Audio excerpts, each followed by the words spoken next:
suis triste, je meurs de je toi, meurs. mon ami.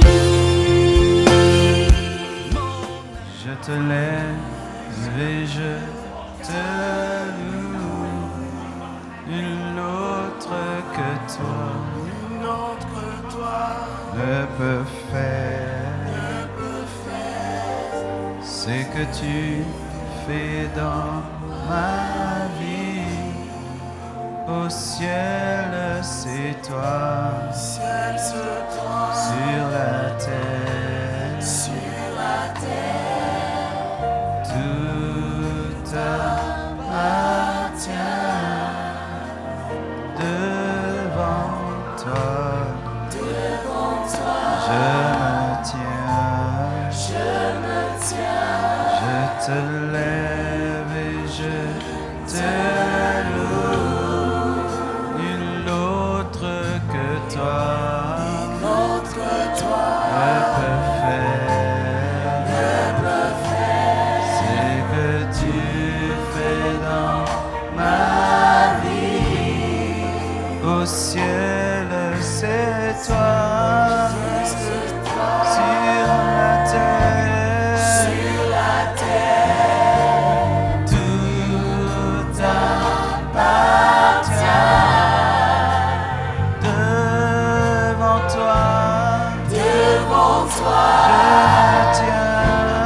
Je me tiens, je te lève et je te loue, nul autre que toi ne peut faire ce que tu fais dans ma vie. Tout t'appartient, mon Jésus. Tout t'appartient.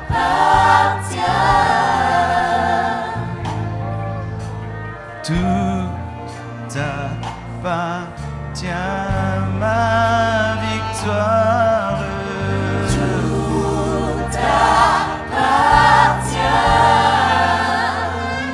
Oh, tout appartient, mon Seigneur. Tout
Yes, oh, oh, yes, oh, asali makambo, yes, oh, asali makambo, yes, oh, kokatamboli, asali makambo, yes, oh, asali makambo, yes, oh, Baba lobi, asali makambo, yes, oh, yes, asali makambo, yes, asali, asali makambo, asali makambo, yes, asali makambo, yes, asali makambo, yes, asali makambo, yes, asali makambo, yes, asali makambo, yes, asali makambo, yes. Père, bénis ta parole, bénis toutes les familles représentées ce matin. Donne-moi l'onction, la sagesse et l'intelligence.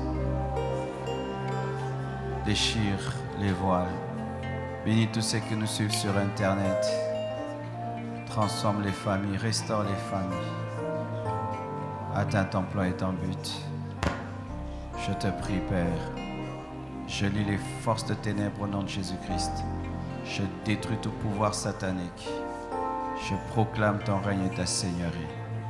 Au nom de Jésus-Christ de Nazareth. Amen.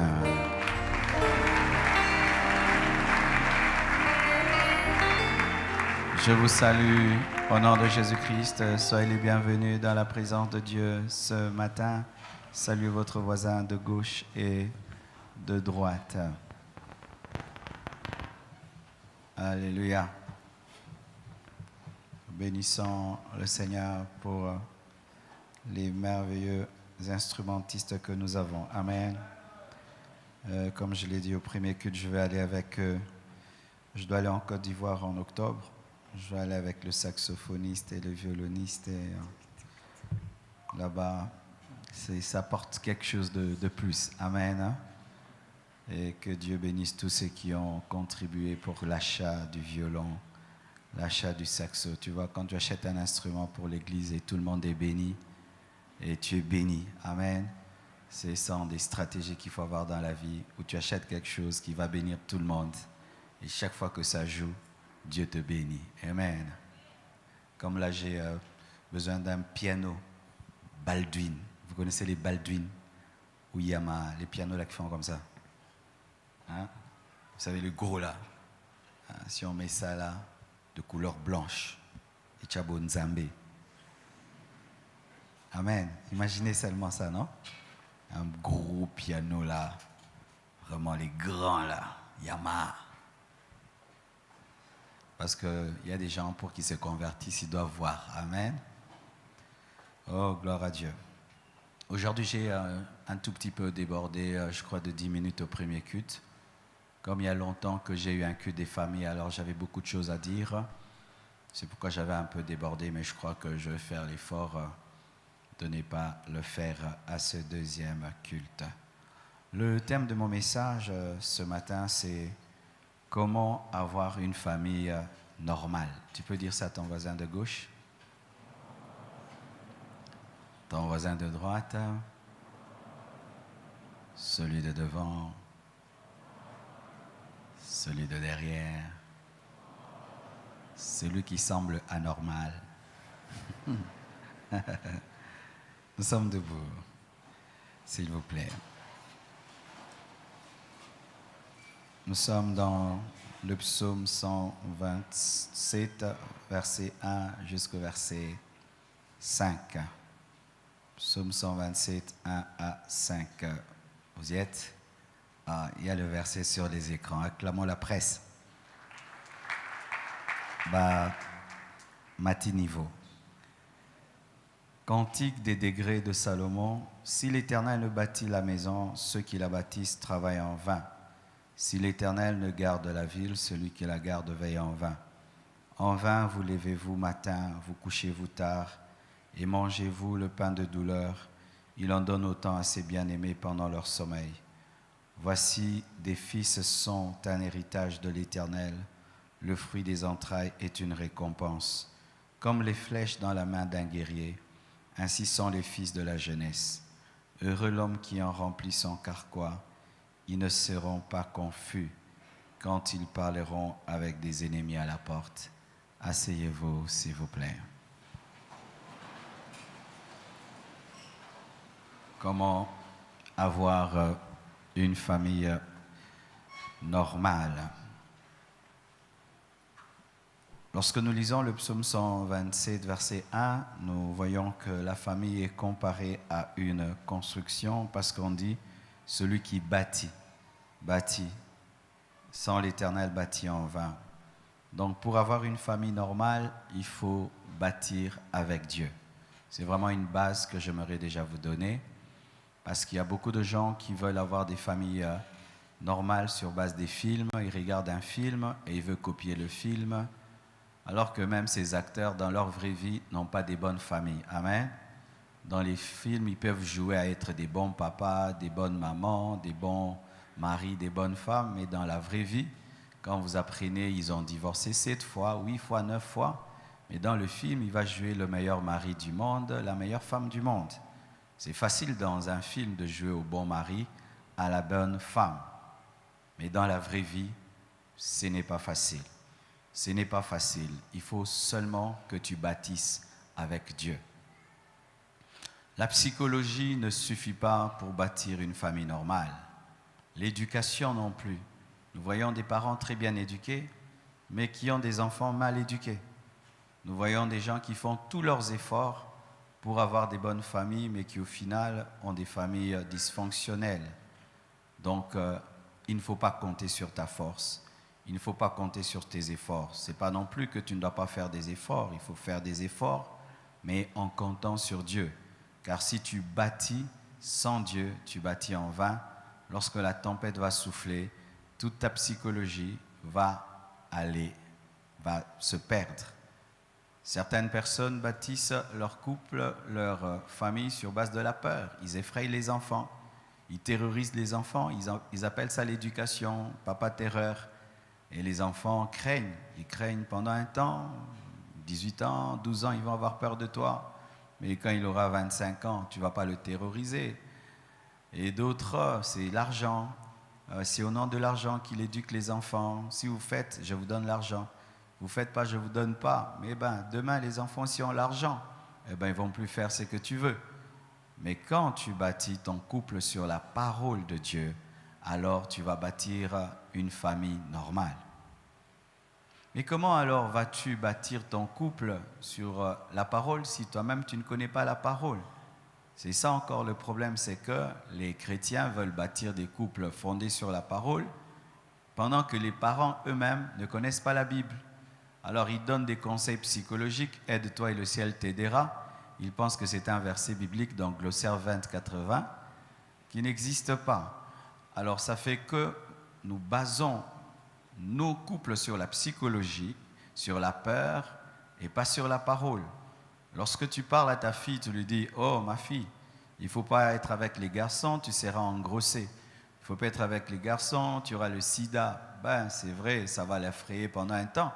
Elle va dire « Je veux me préserver. » Tu vois que ton conseil n'est pas si fort parce que quand tu vas lui dire « Ne sois pas avec des garçons, tu auras le sida. » et tu auras une grossesse, elle va utiliser le préservatif, elle n'aura pas le sida, elle n'aura pas une grossesse. Ça qui fait que ton conseil est limité.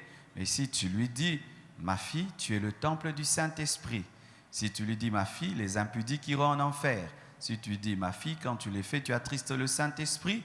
Là, tu as bâti ton éducation sur la parole de Dieu. Lorsque maman, tu vas avoir un mari qui est fidèle et tu es en train de menacer, oh si tu es infidèle, je vais te quitter, je vais te quitter, je vais te quitter, je vais te quitter. Mais il y a des hommes qui aimeraient même que leur femme les quitte. J'ai rencontré un homme qui a dit à son ami, qu'est-ce que tu as fait pour que ta femme te quitte? Moi j'ai fait tout, elle ne me quitte toujours pas. Vous voyez, alors si tu fondes ton couple sur je vais te quitter, il y a des gens qui aimeraient qu'on les quitte. Donc arrêtez de bâtir vos couples sur la psychologie, sur la philosophie, sur le cinéma, sur novelas et tout le reste. Ça ne marche pas. Si l'Éternel ne bâtit la maison, celui qui bâtit la bâtit en vain. Ça peut tenir pendant un temps, mais après, lorsque la tempête arrive, tout est chamboulé. Amen. Donc, vouloir une famille heureuse et normale ne suffit pas. Il faut collaborer avec Jésus-Christ. Il doit être la troisième corde de votre mariage. Il doit être le centre de votre couple. Sans cela, vous allez échouer. Et Colossiens 3, versets 18 à 21, Colossiens 3, versets 18 à 21, la Bible dit ceci: « Femmes, soyez soumises à vos maris, comme il convient dans le Seigneur. Maris, aimez vos femmes et ne vous aigrissez pas contre elles. Enfants, obéissez en toutes choses à vos parents, car cela est agréable dans le Seigneur. Pères, n'irritez pas vos enfants, de peur qu'ils ne se découragent. » Lorsque vous lisez Colossiens 3, versets 18 à 21, vous allez trouver un grand équilibre dans l'apôtre Paul. Il parle des femmes, il parle des maris, il parle des enfants, il parle des pères. Qu'est-ce que cela veut dire? Que pour bâtir une famille normale, il ne faudrait pas que la charge soit sur une seule personne. Il ne faudrait pas que ce soit papa seulement qui se bat pour que la famille soit normale. Il ne faut pas seulement que ce soit maman qui se bat pour que la famille soit normale ou les enfants. Parce que des fois, c'est comme des voitures. Vous voyez, la voiture a 4 pneus. Mettons que tous les pneus sont dégonflés sauf un seul qui doit tirer tout le reste, ça n'ira pas. Si même il y a 2 seulement qui sont gonflés, les autres dégonflés, ça n'ira pas. Et même si 3 sont gonflés, mais un est dégonflé, ça n'ira pas. C'est-à-dire que pour qu'une voiture aille vite et soit en bon état, il faudrait que les 4 pneus partagent la charge et puissent rouler. De la même manière, si c'est la femme qui se bat tout le temps pour que la famille soit normale, elle finira par se fatiguer. Parce que ce n'est pas un Dieu. Si c'est le mari qui se bat tout le temps pour que le foyer soit normal, il finira par se fatiguer. Si c'est un enfant qui se bat pour que la famille soit normale, il va se fatiguer parce qu'il y a des enfants qui remarquent ce que les parents ne remarquent pas et qui disent « mais notre famille ne va pas bien. Pourquoi ça papa? Pourquoi ça maman ?» Il peut le faire pendant 10 ans, 20 ans et puis un jour il se lasse. C'est qu'on voit des gens qui vivent comme s'ils n'ont pas de famille. Ils préfèrent avoir des amis, ils préfèrent être dans son coin, dans sa chambre. Ils vous laissent dans votre médiocrité, ils vous laissent dans vos choses à vous. Il a essayé plusieurs fois, il a laissé. C'est quand tu vois une femme, elle a tellement conseillé son mari, conseillé. Le mari n'écoute pas, elle regarde son mari. Et un homme qui a tellement conseillé sa femme, et puis il la laisse. Il faudrait que tout le monde participe. C'est pourquoi, dans Colossiens 3, versets 18 à 21, vous voyez que Paul ne s'adresse pas qu'aux parents, ne s'adresse pas qu'aux enfants, ne s'adresse pas qu'aux femmes, aux maris, il s'adresse à tous. Car des fois, lorsque nous enseignons sur la famille normale, les hommes disent « Ah, c'est la tâche de la femme, c'est la femme, c'est la femme, c'est la femme. Eh, c'est l'homme, c'est lui le leader. » Et les enfants disent « Ce sont les parents. » Et les parents disent « Ce sont les enfants. » Non, tout le monde doit faire sa part, sinon celui qui porte la charge finira par craquer. Alors, lorsque nous lisons, nous voyons un message adressé au Père, au verset 19. La Bible dit « Marie, aimez vos femmes et ne vous aigrissez pas contre elles. » En d'autres termes, Marie, aimez vos femmes continuellement et ne vous fatiguez pas d'elles. Il faut aimer ta femme sans jamais te lasser d'elle. Voici une première condition pour avoir une famille normale. Il faut qu'un homme aime sa femme et l'aime toujours. Tu l'aimes quand elle est mince, tu l'aimes quand elle est moyenne, tu l'aimes quand elle grossit. Amen. J'ai un ami pasteur, il m'a dit « Pasteur, moi je suis béni, j'ai épousé une femme dans laquelle il y avait 3 femmes. Donc j'ai épousé 3 femmes dans une femme. » C'est-à-dire, quand ma femme était mince, j'avais une femme mince. Quand elle est devenue moyenne, j'avais une femme moyenne. Elle a grossi, j'ai une femme qui a grossi.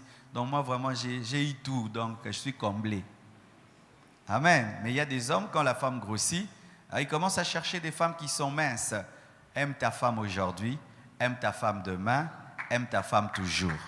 Aime ta femme dans la jeunesse, aime ta femme dans la vieillesse. Aime ta femme quand tu es pauvre, aime ta femme quand tu es riche. Amen.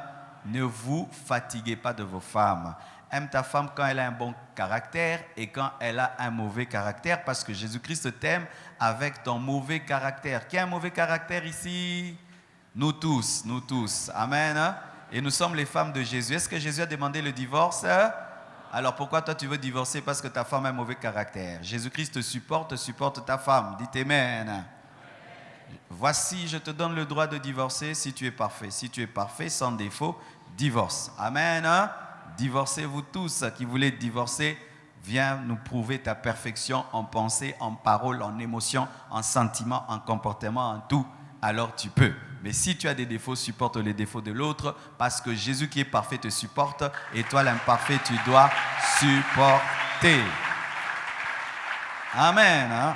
Sans se fatiguer, sans se fatiguer. Il faut aimer ta femme sans te fatiguer. Tous les jours, tu vois comment mes pieds me portent. Mes pieds m'ont porté au premier culte, mes pieds vont me porter au deuxième, au troisième. Mes pieds ne se fatiguent pas de mon corps, ils tiennent, même s'ils ont mal, ils tiennent mon corps. Le jour où seulement mes pieds vont se fatiguer de mon corps, je vais devenir un paralytique, je vais devenir malade. Il en est de même. Le jour que tu te lasses de ta femme, tu deviens paralysé. Aime-la, aime-la. Aime-la quand elle te sourit, aime-la quand elle ne te sourit pas. Aime-la. Aime-la toujours, ainsi tu ressembles à Jésus qui répand sa pluie sur les bons et sur les méchants, car même le sorcier, lorsqu'il étale son vêtement, Jésus envoie son soleil pour sécher son habit afin qu'il aille faire la sorcellerie. Acclamons Jésus.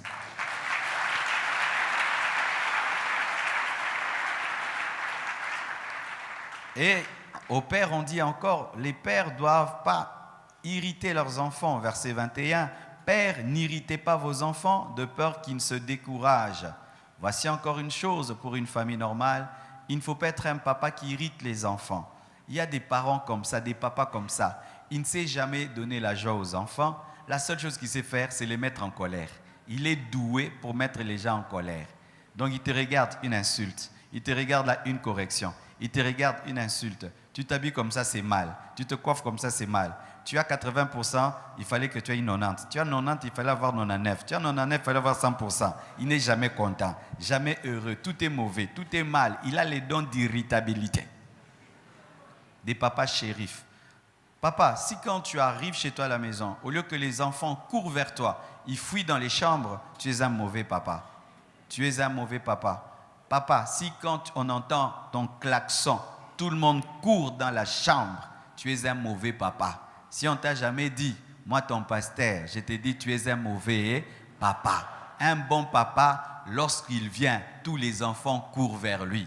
Moi quand j'entre chez moi et mes enfants sont à la cuisine, m'entendent, ils viennent, ils m'arrêtent comme un taxi. Arrête-toi. Et puis ils entrent dans la voiture pour rien que de la porte jusqu'au garage que je les transporte comme un taximan.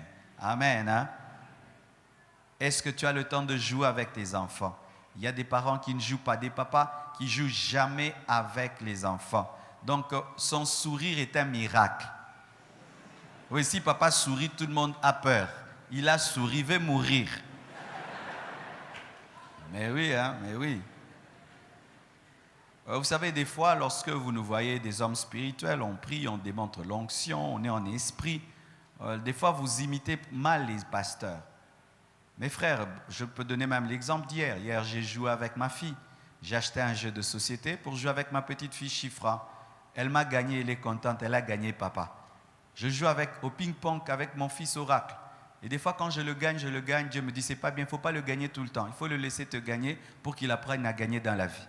Et des fois, je fais semblant, comme si je suis faible, pour qu'il gagne. Comme ça, il se sent bien, parce qu'il doit aussi goûter à la victoire. Oui, je joue avec lui au basket. Je joue avec lui au ping-pong. Des fois, si on fait les bras de fer, voir qui est plus fort que l'autre. Je sais qu'au début, je vais le gagner. Quand il va grandir, il me gagnera. Ça ne fait rien. mais il sait qu'il y a aussi un papa rit, un papa sourit, un papa joue. Je joue avec lui au billard, je joue avec lui au basket. Mais ça ne m'empêche pas de prier, ça ne m'empêche pas de jeûner. Cher papa, si la seule chose que tu sais faire dans la vie de tes enfants, c'est les rendre tristes, c'est les mettre en colère, tu les décourages. Tu les décourages. Devenez les coachs de vos enfants. Décidez d'élever vos enfants. Même s'ils traversent des moments difficiles, dis-lui tu es grand. Tu peux encore. Relève-toi. Continue. Tu peux faire mieux. Sois un coach qui encourage. Parce que si tu le décourages, ce sera ta honte. Parce que lorsque les enfants échouent, qui est dans la honte? C'est papa. Alors papa, si tu ne veux pas ta honte, arrête d'être un papa irritable. Sois un papa qui encourage. Et lorsque l'enfant deviendra grand, les bouquets de fleurs te seront donnés. Alléluia. N'irritez pas vos enfants. Et j'aimerais donner cet équilibre. L'autorité n'est pas la méchanceté n'est pas l'autorité. Vous savez, en Afrique, on nous enseigne mal l'autorité. Que quelqu'un d'autoritaire, c'est celui qui est méchant. Non, il est possible d'être bon et d'être autoritaire. J'appelle ça être une main de fer dans un gant en velours. C'est-à-dire tu as la douceur, mais tu as la fermeté. Tu peux rire avec les enfants, tu peux jouer avec eux, mais ils connaissent les limites. Ils savent que ça, je ne peux pas faire. Mais beaucoup de parents, pour être autoritaires, ils doivent être méchants. Si pour que tu sois autoritaire, tu dois être méchant, tu es déséquilibré. La vraie autorité s'exerce dans l'amour, s'exerce dans la douceur. Amen.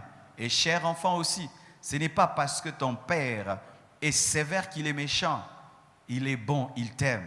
Demain, tu vas lui dire merci parce qu'il t'a poussé à finir tes études. Il t'a poussé à bien choisir. Il t'a débarrassé des mauvais amis alors que tu n'y arrivais pas. Il t'a permis à développer une discipline que tu ne pouvais pas. Bénis Dieu pour la sévérité de tes parents. Alléluia, ce n'est pas de la méchanceté. Amen.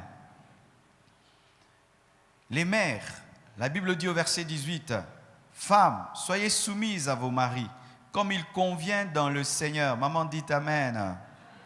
Les femmes doivent être soumises. Amen. Une femme mûre et soumise. Dans une famille, quand la femme n'est pas soumise, c'est une famille anormale. Et aujourd'hui, j'ai remarqué de plus en plus, les femmes n'arrivent plus à être soumises. Tu vas voir son mari parle, elle coupe. Vous savez, quand un homme parle, on ne lui coupe pas. Vous savez ça? On ne coupe pas la parole à un homme. On ne coupe pas la parole à un homme. On ne coupe pas la parole à un homme.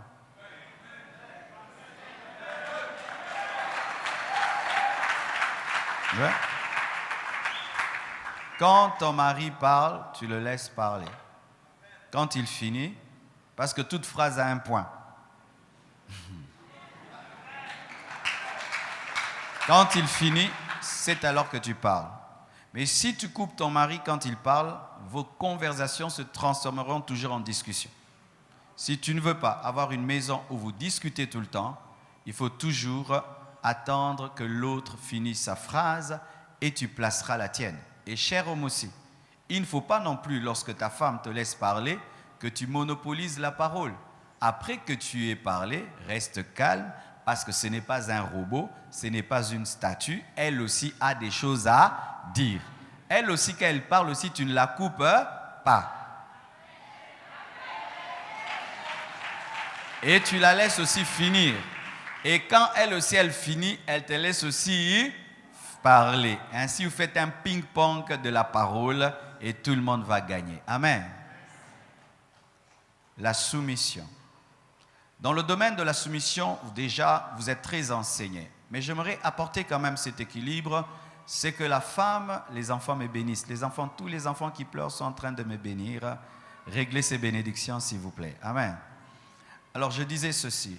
Lorsque une femme est soumise, ce n'est pas qu'elle doit faire tout ce que son mari demande. Ah oui. Parce que le mari peut te demander une chose qui n'est pas biblique. Tu es soumise à ton mari tant que c'est biblique. Si ton mari te dit volons, refuse. Amen. Vaut mieux obéir à Dieu qu'obéir aux hommes. Si ton mari te dit entrons dans l'occultisme, refuse. Si ton mari te dit nous allons faire un pacte de sang, refuse. Si ton mari te dit il ne faut plus prier, refuse. Si ton mari te dit nous allons manger les dîmes, refuse. Amen.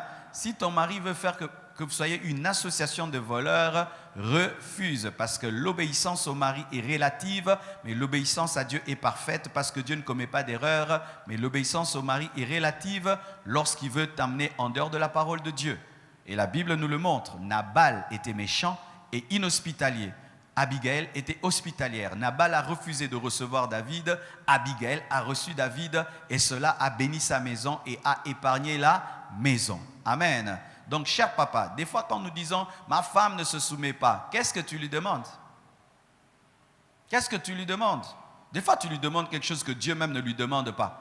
Alors, elle ne peut pas se soumettre parce que tu lui demandes quelque chose qu'on ne demande pas. Nous allons maintenant faire des faux dollars. Qu'elle entre dans ta cabale des faux dollars. Non, elle va refuser. Que vous puissiez danser la musique du monde dans une fête. Non, maman, si ton mari te demande de danser la musique du monde dans une fête, refuse. Amen. Refuse. Et si tu es responsable à l'église dans une fête, tu danses la musique du monde, tu es suspendu. Tu es suspendu. Accusez toutes les personnes qui sont des responsables à l'église, qui dansent la musique du monde dans les fêtes. Elles doivent être suspendues parce que vous êtes une occasion de scandale pour les fidèles. Amen. Hein? Et là, je vais en parler, pas la semaine qui vient, la semaine en 8, pour certaines choses même dans le domaine des pratiques sexuelles. Il y a plusieurs sortes de convictions dans les pratiques sexuelles.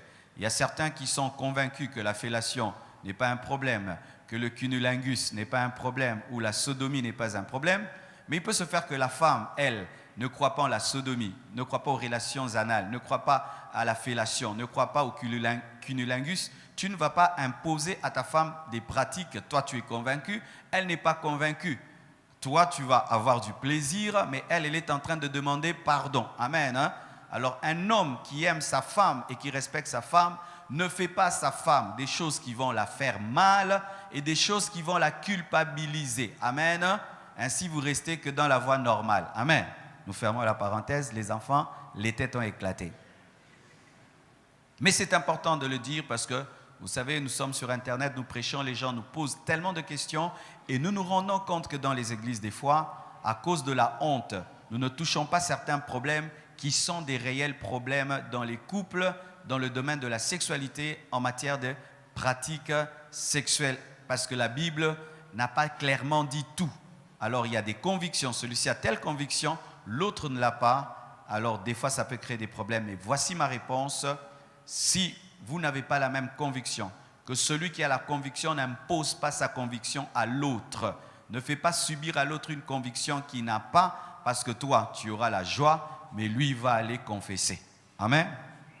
Amen. Aussi, les mères doivent être soumises à leur mari, comme l'Église est soumise au Seigneur, car la Bible dit, femmes, soyez soumises à vos maris comme il convient dans le Seigneur, et tant que c'est conforme à la parole de Dieu.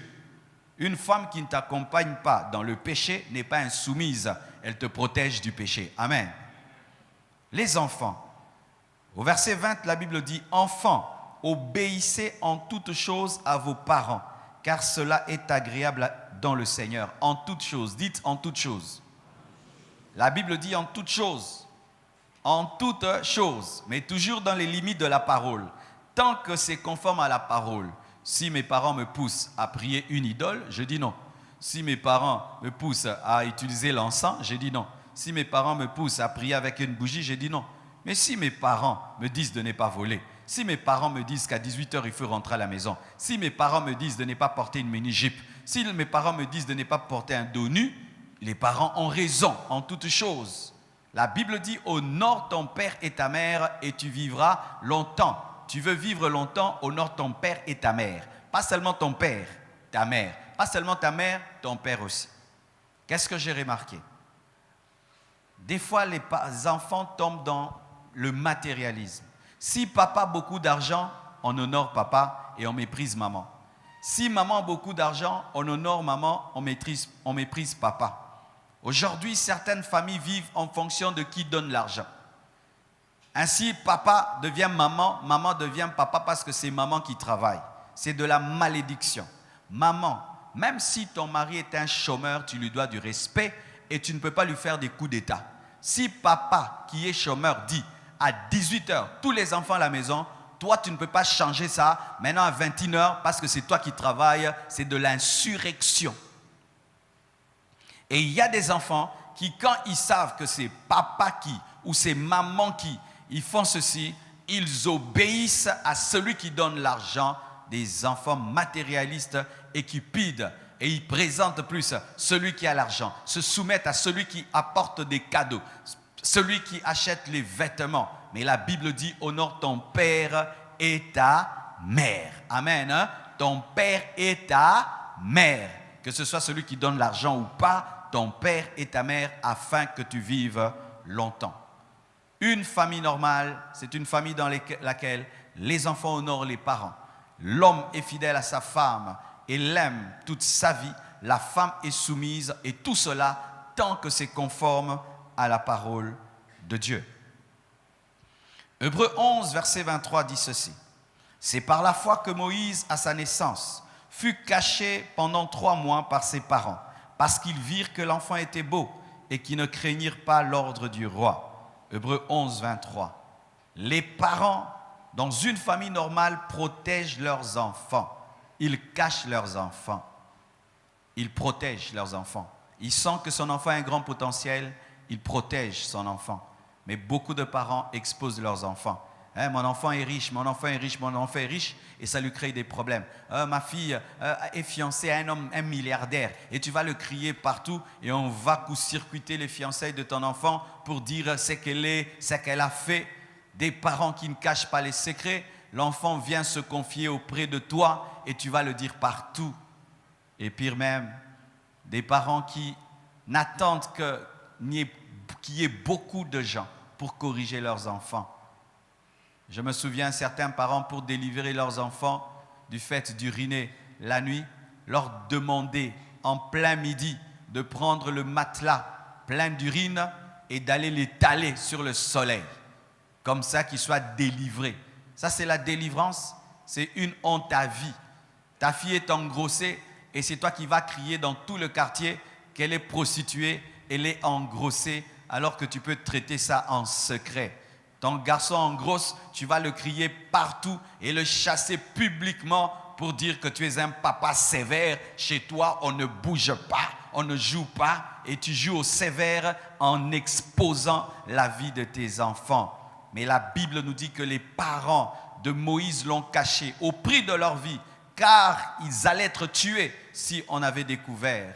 Un vrai parent cache son enfant, protège son enfant. Ce n'est pas que tu dois tolérer les bêtises. Tu traites ces problèmes en secret, mais en public, tu n'en parles pas. Et même si ce sont des qualités, il y a des qualités même qu'il faut cacher à cause de la jalousie. Amen. Hein? À cause de la jalousie, il y a des parents qui ont attiré des problèmes dans la vie de leurs enfants, tout le temps parlant du bien, du bien. Et même quand vous avez 3-4 enfants et tu sens que celui-ci se distingue, il est plus intelligent, il est plus beau, il est plus... Et tout le temps, tu le loues. Ah, tu es beau, tu es intelligent, tu es beau, tu es intelligent, tu es beau. Tu oublies que tu as 3 autres enfants et tu fais que louer l'autre. Et tu ne sais pas que tu crées des problèmes dans les autres. Tu ne le caches pas, tu ne le protèges pas. Les parents protègent leurs enfants. Les parents amassent pour leurs enfants. 2 Corinthiens 12, verset 14, la Bible dit « Voici pour la 3e fois que je suis prêt à aller chez vous et je ne vous serrai point à charge, car ce ne sont pas vos biens que je cherche, c'est vous-même. Ce n'est pas en effet aux enfants à amasser pour leurs parents, mais aux parents pour leurs enfants. » Je répète, ce n'est pas en effet aux enfants à amasser pour leurs parents, mais aux parents pour leurs enfants. Ça, c'est à l'envers au Congo, vrai ou faux? Oh Seigneur, souviens-toi du Congo. Normalement, chers parents, c'est à vous d'amasser pour les enfants. Ce ne sont pas les enfants qui doivent amasser pour vous. C'est à vous de laisser un héritage aux enfants. Et ce ne sont pas les enfants qui doivent laisser un héritage. C'est très honteux. Un enfant meurt et tu vois le papa de l'enfant en train de chercher l'héritage de son enfant. C'est honteux. Un papa, son enfant meurt, il va déranger sa belle-fille et il va prendre les maisons de ses petits-fils. Un papa. Abraham a laissé la bénédiction à Isaac. Isaac a laissé à Jacob. Jacob a laissé à David. David a laissé à Salomon jusqu'à Jésus-Christ de Nazareth. C'est ça le principe de la parole. Que vas-tu laisser à tes enfants, cher papa? Que vas-tu laisser à tes enfants, chère maman? Tu vas laisser des chaussures? Tu vas laisser quoi? Des wax? Des super hollandais? C'est vraiment dommage, mes frères. Aujourd'hui, tu peux t'acheter une parcelle à $2000, $3000 quelque part. Mais il y en a qui ont des téléphones de $2000 mais qui n'ont même pas une parcelle. Il y a des gens qui sont habillés là, c'est $2000. Mais il n'a même pas un lopin de terre quelque part, même vers Kinkole là-bas, ou quelque part là-bas, ou même à 500, à $1000, on vend des parcelles, mais il a tout sur lui. Toute ta richesse, c'est toi. Si on doit te voler, on te vole toi.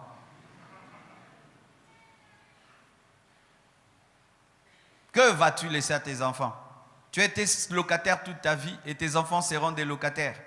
Vous savez, avec cet esprit que nous avons hérité des musiciens, parce que si vous ne savez pas, le Congo a été très formaté par les musiciens, et les musiciens de notre pays, ils sont dans leurs vêtements, ils sont dans leurs montres, ils sont dans leurs chaussures, et ils ont engendré une race des Congolais qui vivent dans l'extérieur. C'est-à-dire, il paraît riche, mais il est pauvre.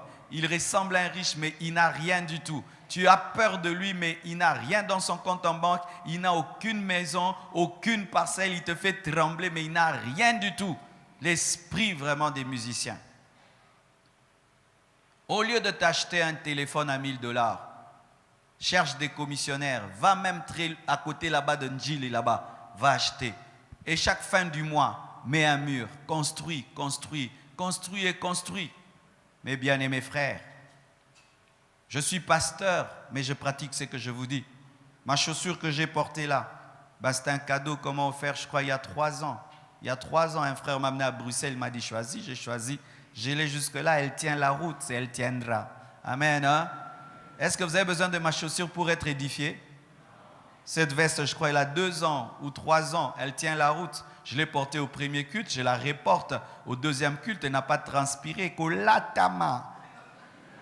Alléluia. Cette chemise, elle a 2 ans. Elle a 2 ans, elle est belle, elle est propre. C'est la stratégie des chemises blanches. On ne sait pas si tu changes ou tu ne changes pas. Cette montre, je ne l'ai pas achetée, on m'a offert. C'est même pas qui m'a offert. Les boutons de manchette, on m'a offert. Donc je suis cadeau. La seule chose que j'ai acheté, c'est ma ceinture. Et ça aussi, on m'a offert. Ça aussi, l'iPad là aussi, on m'a offert. Mode cadeau, mode économie. Ah oui, je te dis la vérité. Alors, si je ne dépense pas dans les vêtements, dans les chaussures, dans les montres et dans tout, où va mon argent? Ça doit aller quelque part. Mon argent va dans l'église ici. Ça aide d'autres ministères, ça aide des pauvres, ça aide des personnes que j'ai budgétisées dans ma vie. Et ça laisse un héritage à mes enfants. Mes enfants, je me bats. Si Dieu me prend, qu'ils ne viennent jamais dans cette église quémander. On n'a pas mangé, on nous a chassés. Jamais. Jamais. Pourquoi? Parce que des fois, il peut y avoir un pharaon qui n'a pas connu Joseph. Préparez-vous le pharaon qui n'a jamais connu Joseph. Il faut toujours préparer le pharaon qui n'a jamais connu Joseph. C'est-à-dire que si Dieu nous prenait et qu'un jour Dieu élevait dans cette église quelqu'un de méchant qui vous fait oublier qu'il y avait un jeune qui s'appelait Marcelo qui a commencé cette église et qui a laissé des enfants dont il faut prendre soin et qui voudra maltraiter ma veuve ou maltraiter qui? Il y a déjà l'amortisseur. Amen. Même quand tu es une voiture 4x4, il y a toujours un pneu de ré. Tu en as? Non, tu vis au jour le jour. Quand tu as l'argent, tu fais une fête. Comment peux-tu faire une fête de $5000 alors que tu n'as pas de parcelle? Moi, je ne peux pas faire ça. Faire une fête de $5000 sans parcelle. Jamais. Je vais faire une fête de $1000, 4000 parcelles. Vous savez quand est-ce que j'ai acheté ma première parcelle? Un jour, on était là. C'était les 30 matins. J'avais prêché, je crois, 20 prédications. Et après, il y a le prophète Joël Francis qui est venu. Et il avait prêché. Il a prêché. Et puis il m'a regardé. Il a dit, mais votre pasteur est fatigué?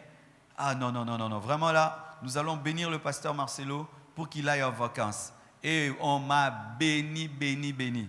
Quand j'ai vu la bénédiction, j'ai dit non, non, non, ça c'est pas la bénédiction, ma pangu. J'ai dit Blanche, on va là-bas, Maluku. Et on a trouvé un monsieur qui vendait des parcelles à $1000. Il voyait que c'était rien. Des grandes parcelles à $1000. Ah, tu kangi ça. Mais aujourd'hui, va là-bas, ça coûte combien? Fois 10. Et alors, quand tu apprendras que j'ai quelque chose là-bas, et ça m'a bonza, n'a binoté ça boigna.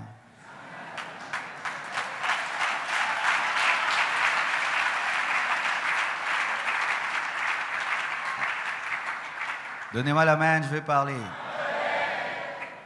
Comment vraiment vous faites des mariages de $20,000? Comment vous faites des mariages de $30,000? Tu n'as même pas une voiture, tu loues la voiture, tu loues tout. Après ça, tu es pauvre comme quand tu y étais. Je ne ferai jamais ça, mes frères. Jamais je ne ferai ça. Je n'ai pas loué une voiture pour me marier.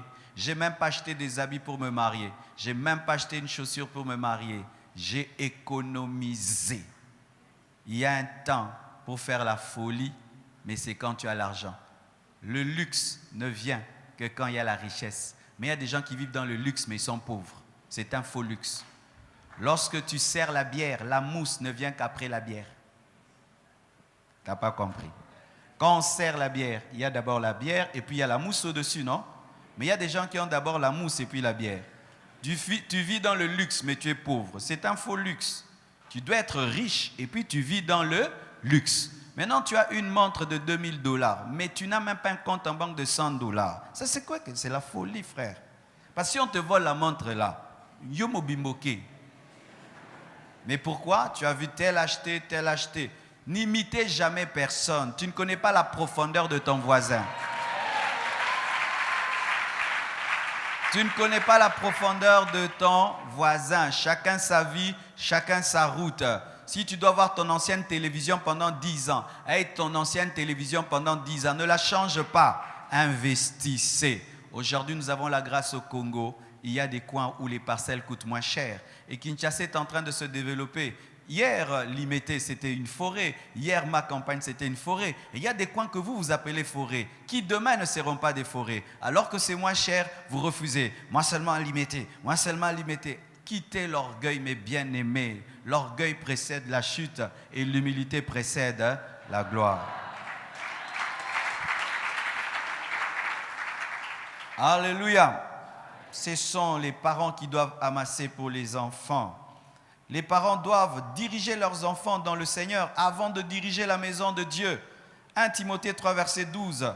Les diacres doivent être maris d'une seule femme et diriger bien leurs enfants et leur propre maison. Tu ne peux pas diriger l'église si tu ne diriges pas bien tes enfants. Vous savez ça? J'aimerais parler à tous les responsables de l'église. Si vous avez des enfants païens, vous avez des enfants mondains, des enfants avec des mauvais témoignages, vous êtes indignes de servir Dieu à l'église. Vous savez ça? C'est vrai que nos enfants ne doivent pas être parfaits parce que personne n'est parfait. Mais l'une des conditions pour diriger la maison du Seigneur, il faudrait que tes enfants aussi, tu les diriges selon le Seigneur. Mais si tu as des enfants prostitués, tu as des enfants qui sont dans la chambre et tout le reste, qu'est-ce que tu vas venir nous enseigner, nous, alors que tu es incapable d'amener tes enfants vers Dieu? Alléluia. Un parent modèle dirige facilement ses enfants et sa maison. Pourquoi souvent certains enfants ne suivent pas leurs parents? Parce que tu es une contradiction de tout ce que tu dis. Tu prêches Jésus, Jésus, il voit, tu tapes maman. Tu prêches Jésus, Jésus, Jésus à la maison, tu écoutes la musique du monde. Tu parles Jésus, Jésus, Jésus à la maison, il voit comment vous vous insultez. Tu parles Jésus, Jésus, Jésus, il te voit comment tu t'enivres à la maison. Tu parles Jésus, Jésus, Jésus, il te voit à la maison, tu es un païen, et puis tu veux lui dire fermons les yeux, nous allons faire le culte matinal. Il va te dire papa pensa, hein? Alléluia. La Bible nous parle dans 1 Samuel 28, versets 16 à 20. Comment un père, au lieu de laisser un héritage à ses enfants, a laissé un esprit de mort. Lorsque Saoul a eu des problèmes dans sa royauté, il est allé consulter dans 1 Samuel 28, versets 16 à 20, une femme qui invoquait les morts. Et là, c'est Samuel qui est venu. Et qu'est-ce que Samuel a dit? Toi, aujourd'hui, avec tes fils, verset 19, toi et tes fils, vous serez avec moi. C'est-à-dire que Saoul, au verset 19, a attiré l'esprit de mort sur Jonathan. Jonathan n'était pas dans la maison de cette femme qui invoquait les morts, mais à cause de Saoul, l'esprit de mort a attaqué Jonathan et tous les enfants de Saoul sont morts le même jour que papa. Un bon père, c'est un père qui réfléchit. Ce que je suis en train de faire là, qu'est-ce que ça va amener dans la vie de mes enfants? Là, je veux divorcer. Qu'est-ce que mes enfants vont devenir? Là, je vais tromper ma femme. Qu'est-ce que mes enfants vont devenir? Là, je vais voler dans la société. Et si on m'arrête, on m'attrape, qu'est-ce qu'il faut réfléchir sur les conséquences? Saoul n'a pas réfléchi et il a engendré quoi? La mort de Jonathan et de ses autres enfants. Quand un papa, tu te livres à l'adultère et puis on te filme, tu te retrouves sur YouTube, tout nu, sur YouTube. Maintenant, tes enfants vont étudier où? Ils vont sortir comment? Tu vois, ton petit désir là, ton petit plaisir, mais tu oublies que tu as des enfants qui devront voyager, commencer à se cacher, on va se moquer d'eux. Un père réfléchit. Un père réfléchit, on te propose un contrat, mets ta signature là, tu auras 1 million dedans. Réfléchis, réfléchis. Qu'est-ce que je suis en train de faire? Où est ton papa? Papa est à Makala. Pourquoi? À Yibaki. Donc, à moi, je suis Yibi. Yango Yibenga Bik Nekole. Des parents qui vont demander à un musicien de citer leur nom dans une chanson. Et puis on chante, et puis on babouakio. Et puis un jour, ton enfant va dans une famille, il veut épouser une fille d'une bonne famille bien sérieuse. Et puis on dit, c'est le fils de cet homme au babouakaki. Tu vois, tu es en train de pervertir le futur de tes enfants parce que tu es égoïste. Un bon père ne pense pas qu'à lui, il pense à sa progéniture. Et quand même vous n'êtes pas mariés, sachez que vos enfants sont en vous. Ils sont dans vos reins. Lévi était dans les reins d'Abraham, alors qu'il n'était pas encore né. Vos enfants sont en vous. Ce que vous êtes en train de faire aujourd'hui touchera vos enfants, s'ils n'ont pas Jésus. Mais si tu as Jésus, tout ce que ton père fait en mal ne te touchera pas, parce qu'en Christ, nous ne subissons pas les liens de famille. Mais si tu es païen, tu le subiras. Papa, tu as des enfants païens, des filles païennes, mais tu vis dans le péché. Tu es en train de vendre tes enfants, comme Saoul a vendu ses enfants et la mort les a touchés alors qu'ils n'étaient pas dans la maison de cette femme qui invoquait les démons. Dans 2 Rois 4, verset 1, la Bible nous dit, 2 Rois 4, verset 1, une femme d'entre les femmes des fils de prophètes cria à Élisée en disant, ton serviteur, mon mari, est mort, et tu sais que ton serviteur craignait l'Éternel. Or, le créancier est venu pour prendre mes 2 enfants et en faire des esclaves. Ce fils de prophète, fils spirituel d'Élisée, craignait Dieu, mais il était pauvre. J'aime la crainte de Dieu, mais j'aime aussi la richesse. Amen. Hein? J'aime l'équilibre. Amen. Lui craignait Dieu, mais il a laissé des dettes, de sorte que ses enfants devaient être des esclaves. Au lieu de laisser un héritage, il a laissé des dettes et les enfants devaient être des esclaves. Chers parents, lorsque votre convoitise vous pousse à prendre des dettes, vous n'avez pas peur des dettes. Il y a des parents qui n'ont pas peur des dettes. En français, il prend les dettes, il ne regarde pas. Il prend 1 million, il prend 200 000 $, il prend 10 000, il prend. Et puis tu meurs, tes enfants héritent de tes dettes. Cet homme est mort dans la sainteté, mais il a laissé des dettes, de sorte que les enfants devaient être des esclaves. Pensez au futur. Un bon père laisse un héritage à ses enfants et ne laisse pas des dettes. Amen. Hein? Vivez selon vos moyens. Amen. Dis ça à ton voisin, vis selon tes moyens. Acclamons le Seigneur.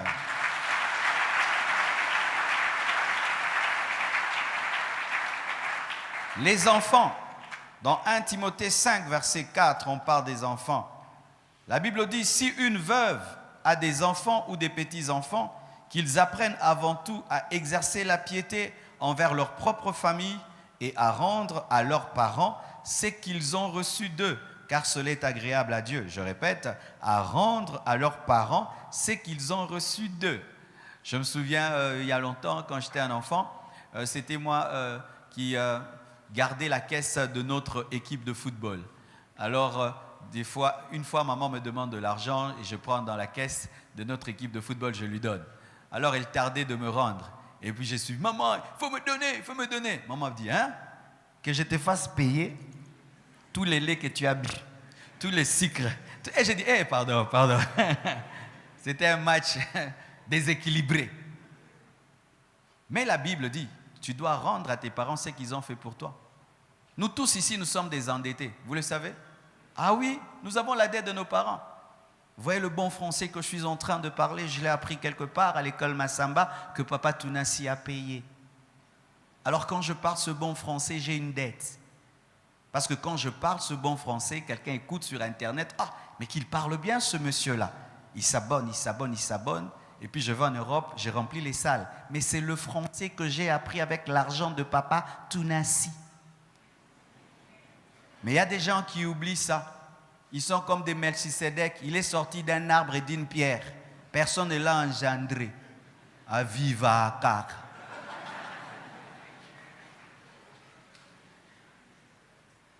Où est ton père? Tu vois, tu as même oublié que tu avais un père. Où est ta mère? Tu as oublié. Si tes parents sont décédés, où est ton tuteur? La personne qui a fait le relais et qui t'a aidé à finir tes études. Où est la personne qui t'a éduqué? Où est la personne qui t'a donné son sang, sa vie? Où est cette femme à qui on a enlevé la matrice le jour qu'elle t'a enfanté? On a enlevé les trompes le jour qu'elle t'a enfanté. Où est cet homme, ce garçon qui à l'âge de 20 ans t'a engendré? Il a sacrifié sa vie parce que tu devais étudier. Il mangeait que du pain et du lait parce que tu devais être grand. Où est-il? Que fais-tu pour lui? Dans une famille normale, les enfants rendent à leurs parents. Moi, je dis toujours, je n'oublierai jamais ce que ma mère a fait pour moi. Mon père est venu à Kinshasa. Nous sommes restés avec ma mère à Goma. Ma mère était couturière. Et qu'est-ce qu'elle faisait? Avec ce qu'elle gagnait par la couture, elle m'a payé l'une des meilleures écoles de notre coin. Elle m'a envoyé dans un internat. Et elle a payé l'internat. J'allais à l'internat avec des boîtes de lait, des boîtes de sucre, comme un enfant de prince. Mais j'étais l'enfant d'une couturière, avec de l'argent de poche. Elle a fait ça pendant toute une année, sans que son mari ne soit là. Elle a vendu ses bijoux pour que je ne manque de rien. Et quand j'étudiais, je ne jouais pas. Et j'étais premier de la classe, du début jusqu'à la fin. Et Zaka Amael était à Kanda. Donc quand tu veux jouer avec moi, je dis, hey, je ne sais pas comment ton papa gagne de l'argent, mais ma maman, moi, elle est tout le temps en train de faire ça hein, pour que moi je sois ici. Alors ne joue pas avec moi. Et je n'oublierai jamais. Aujourd'hui, c'est une vieille femme, faible comme tout, mais au temps de sa force, elle m'a donné toute sa force. Tu roules en voiture. Ta maman roule en quoi? Tu es bien habillé. Ta maman est habillée comment? Tu manges à midi, soir et tout. Ta maman mange combien de fois? Combien de fois? Des ingrats. Nous connaissons nos parents quand nous sommes des enfants. Une fois qu'on a grandi, on s'attache à nos amis plus qu'à eux. Et comme je l'ai dit au premier culte, chères sœurs, chers frères, lorsque tu entres dans la vie d'un homme et d'une femme, tu ne dois pas le faire oublier ses parents. Amen. Ma sœur, cet homme-là qui t'a épousé a un papa, a une maman. Et tu ne peux pas le faire oublier son père et sa mère. Autant tu aimes ta mère, autant tu aimes ton père. Lui aussi aime sa mère, aime son père. Et cher frère, tu épouses une fille, elle travaille, elle gagne sa vie, et tu veux que tout son argent, ce soit toi. Non, elle a aussi une maman, elle a aussi un papa, elle doit aider ses frères. C'est normal. Amen. Hein? C'est normal. Car la Bible dit que nous sommes des endettés. Même si nous sommes mariés, nous sommes endettés. Tu as une télévision. Est-ce que tes parents ont une télévision? Tu as une maison. Est-ce qu'ils ont une maison? Tu dors dans des bonnes conditions. Est-ce qu'ils dorment dans des bonnes conditions? Si pendant que toi tu manges, tes parents soupirent, ça te maudit. Ça te maudit. Et comme je l'ai enseigné le dimanche passé, voici. N'aidez pas vos parents parce qu'ils vous demandent. Parce que des fois, les parents ont honte de demander. Aidez-les même s'ils ne demandent pas. Amen. Hein? C'est-à-dire quoi? il faut programmer l'aide de vos parents. C'est-à-dire, tu dis, moi, chaque fin du mois, je dois faire ceci pour mes parents, qui me demandent pas. Et ne tombez pas aussi dans le piège. Oh, nous sommes nombreux. Vous pouvez être nombreux, mais des nombreux égoïstes. Alors que tu es le seul qui pense à eux, tu dis, il y a tel d'autre qui pense à lui. Alors, vous voyez, il y a des parents qui souffrent comme ça. Ils ont 10 enfants. Chacun dit, l'autre va faire. Et personne ne fait. Et le mois passe, le parent souffre. Et il ne vous dit pas. Mais il est en train de gémir sur vous et vos vies n'avancent pas. C'est lui qui vous a engendré, vous a payé les études, a souffert. Il dort affamé, il dort dans des mauvaises conditions. Mais vous êtes sur Facebook là, sur l'atonium et sur ceci. Il regarde Facebook, on peut ça, Lokio. Et des fois tu fais pour tes amis, c'est que tu ne fais même pas pour tes parents. Des gens qui t'ont engendré. Dans une famille normale, les enfants se comportent comme des endettés. Ce n'est pas non plus que les parents, vous devez commencer à leur dire « tu as ma dette ». Non. L'enfant lui-même, en grandissant, doit le comprendre, mais il ne faudrait pas que les parents aussi, vous fassiez sentir à vos enfants qu'ils ont été un investissement. Ça aussi, ça blesse. Quand un parent commence à présenter « j'ai fait ça pour toi », non, les parents ne font pas ça. Jamais de toute ma vie, je dirai à mon enfant « je t'ai fait étudier, j'ai fait ceci ». C'est à lui-même d'y penser. Amen. Hein? Mais même si les parents ne le disent pas, tu as la maturité de le comprendre. Amen. Hein? Amen. Terminons ce message. Proverbe 1, verset 8 à 9, la Bible dit ceci. Écoute mon fils, l'instruction de ton père et ne rejette pas l'enseignement de ta mère. Un fils écoute les parents et les parents conseillent les enfants. Lorsque un parent est avec ses enfants, c'est pour conseiller. Ce n'est pas pour détruire, donner des mauvaises idées aux enfants. Des parents qui passent le temps à critiquer les autres avec les enfants. Qu'est-ce que tu enseignes à tes fils, à tes filles ? Quand tu es avec tes enfants, c'est pour critiquer. Maman critiqueuse, papa critiqueux. Quand tu es avec tes enfants, investis la sagesse en eux. Mon fils, la vie c'est comme ça. Ma fille, la vie c'est comme ça. Mon fils, la vie c'est comme ça. Et un jour, il se souviendra de tes conseils. Au lieu de perdre le temps à parler du mal de toute la famille, surtout je remarque ça dans les filles. Les filles, quand elles sont avec leur maman, perdent le temps à critiquer toute la famille. Vous critiquez toute la famille, ça n'apporte rien du tout. Prenez le temps à investir en termes de conseils. Et cher enfant, quel que soit ton niveau intellectuel, tes parents ont une expérience que tu n'as pas. On dit, je crois en Afrique, que la bouche du vieillard sent mauvais. Mais de cette même bouche sort là la sagesse. Il y a 50 ans, il est déjà passé par là. Quand il te dit « Moi, Nakeba », il sait ce qu'il est en train de te dire. Mes parents m'ont sauvé de plusieurs mauvais choix, plusieurs mauvaises décisions. Il te regarde, il te dit « Marcelo, attention ».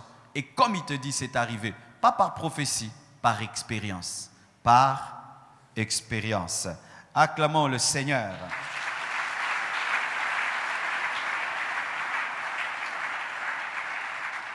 J'aimerais terminer en imaginant tout ce que j'ai dit. J'ai besoin de 4 frères choristes et 4 sœurs choristes. Approchez-vous. Et j'ai besoin de 2 téléphones et 2 iPads à rendre. Ce n'est pas un appel de fond.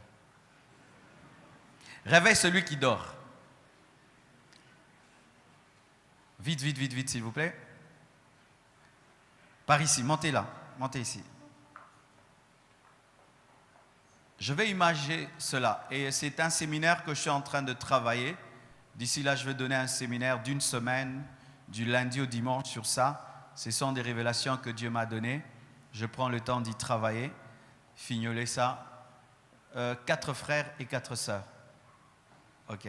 Et 2 téléphones et 2 iPads. OK. Toi, tu es papa. C'est pas prophétique, hein? Toi, tu es maman. Mais ce n'est pas une prophétie. Toi, tu es la fille. Toi, tu es les garçons. Ça, c'est la première famille. Faites un cercle. Approchez. Toi, tu es la fille. Toi, tu es la maman. Faites un cercle. sans vous tenir les mains. Partage-les. Un téléphone à l'un, un autre, un autre, un autre. Vous faites un cercle. OK. Voici. Je vous ai enseigné au départ qu'une famille normale, c'est une famille qui a Jésus-Christ à son centre. Amen.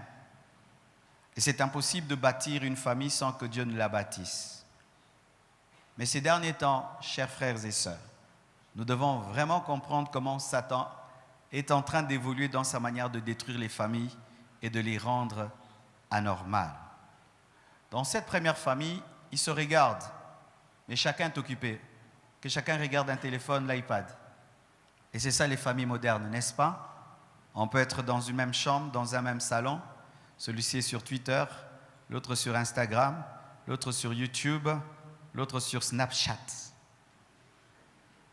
Mais eux, ils ont aussi des téléphones. Mais quand il s'agit d'être en famille, ils font l'effort.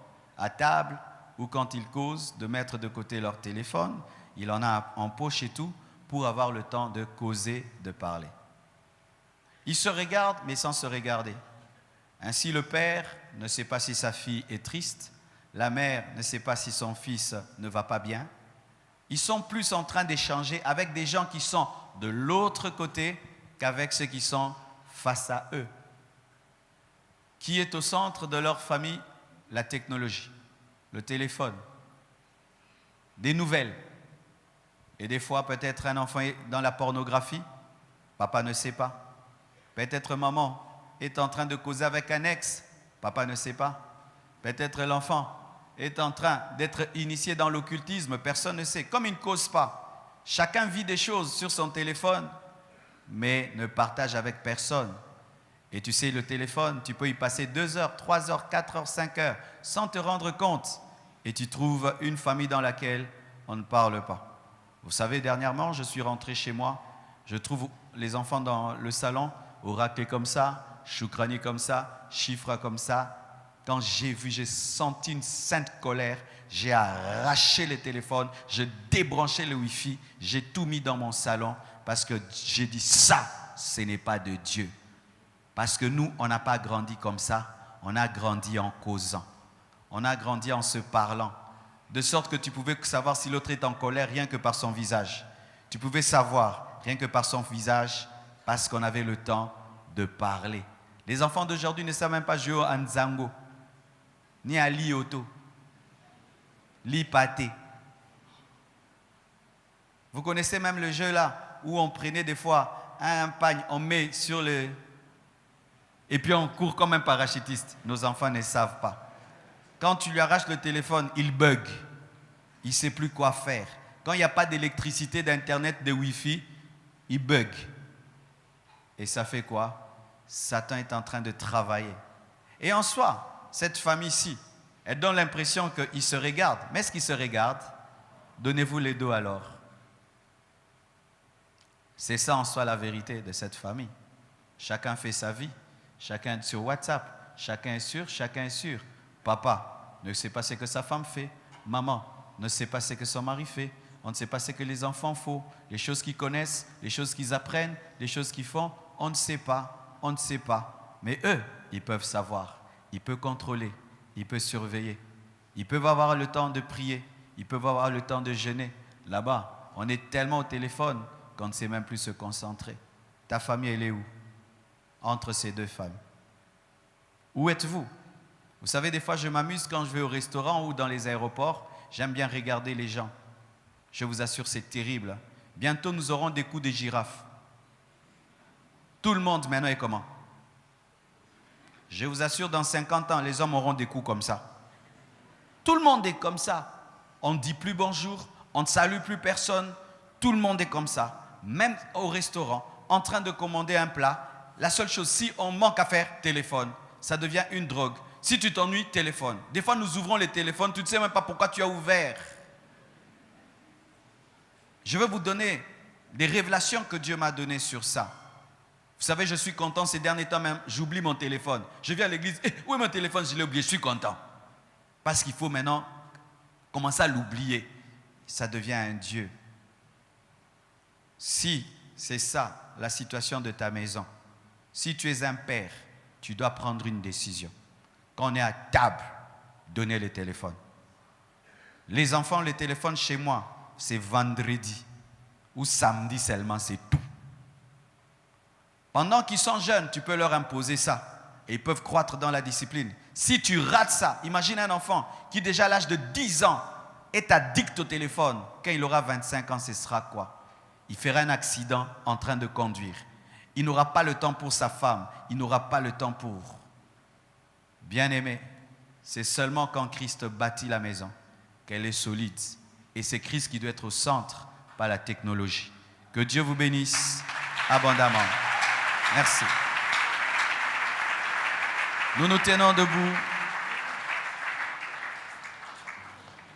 et nous allons prier. Anna Adonai, viens nous sauver. Anna Adonai, délivrer. Anna Adonai, montre ta face, Seigneur. Anna Adonai, viens nous sauver, nous délivrer. Anna Adonai, montre ta face, Seigneur. Tu as senti que ta famille est anormale. Je te prie de t'avancer et ensemble nous allons prier. Tu as compris que ta famille est anormale et tu as besoin de l'aide de celui qui bâtit. Approche, nous allons prier. Oh, oh, même vous qui êtes sous le gradin, trouvez un chemin.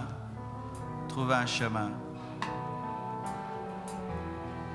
Oh, oh, oh, oh. Ce n'est pas normal que tu passes plus de temps avec un écran qu'avec ta femme, qu'avec tes enfants.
Seigneur Jésus, je sais que c'est inutile de dire tout ça si ton esprit n'agit pas. Je sais, Seigneur, que seule la puissance de l'esprit peut détruire cette addiction. Je prie que les forteresses tombent, que les femmes soient soumises, que les enfants honorent leurs parents, leur rendent ce qu'ils leur doivent, que les pères arrêtent d'irriter leurs enfants, mais puissent les encourager, que les maris deviennent fidèles à leurs femmes et puissent les aimer sans se lasser, que les pères, les parents soient des conseillers et que tu sois le centre de nos familles, pas le téléphone, pas la télévision. Que les pères soient réellement des leaders, Que les parents soient réellement des modèles. Guéris nos maisons, Seigneur. Seigneur, guéris nos familles. Le téléphone a pris tellement de place. Les ordinateurs ont pris tellement de place. La télévision a pris tellement de place que nous nous réveillons au téléphone. Nous vivons au téléphone. Nous dormons au téléphone. Et nous n'avons plus le temps de jouer avec nos enfants. Nous n'avons plus le temps de causer avec nos conjoints. Nous n'avons plus le temps pour prier. Nous n'avons plus le temps pour lire la Bible. Seigneur, pardonne nos familles, Seigneur.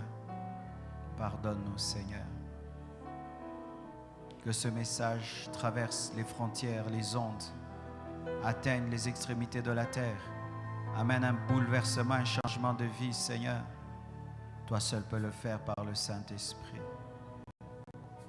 Vois ces hommes et ces femmes, ces frères et sœurs qui se sont humiliés devant ta parole.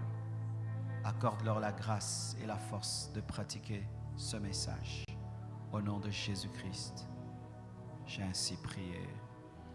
Et si tu n'as pas donné ta vie à Jésus, tu vas prier avec moi, car tu peux vouloir le changement de ta famille. Mais si toi-même tu n'es pas changé, tu ne peux rien apporter, car on ne donne que ce qu'on a reçu. Dis avec moi, Seigneur Jésus-Christ, ce matin, je te donne ma vie et je te donne ma famille. Transforme-moi et transforme ma famille. Je confesse de ma bouche le Seigneur Jésus-Christ et je crois dans mon cœur que Dieu l'a ressuscité d'entre les morts. Lave-moi par ton sang, donne-moi le Saint-Esprit, écris mon nom dans le livre de vie. Je suis transformé pour transformer ma famille. Je suis bâti pour bâtir ma famille. Au nom de Jésus-Christ. Au nom de Jésus-Christ. Au nom de Jésus-Christ. Au nom de Jésus-Christ. Au nom de Jésus-Christ. Au nom de Jésus-Christ. Au nom de Jésus-Christ. Au nom de Jésus-Christ. Au nom de Jésus-Christ. Merci Seigneur Jésus-Christ. Amen. Que Dieu vous bénisse abondamment.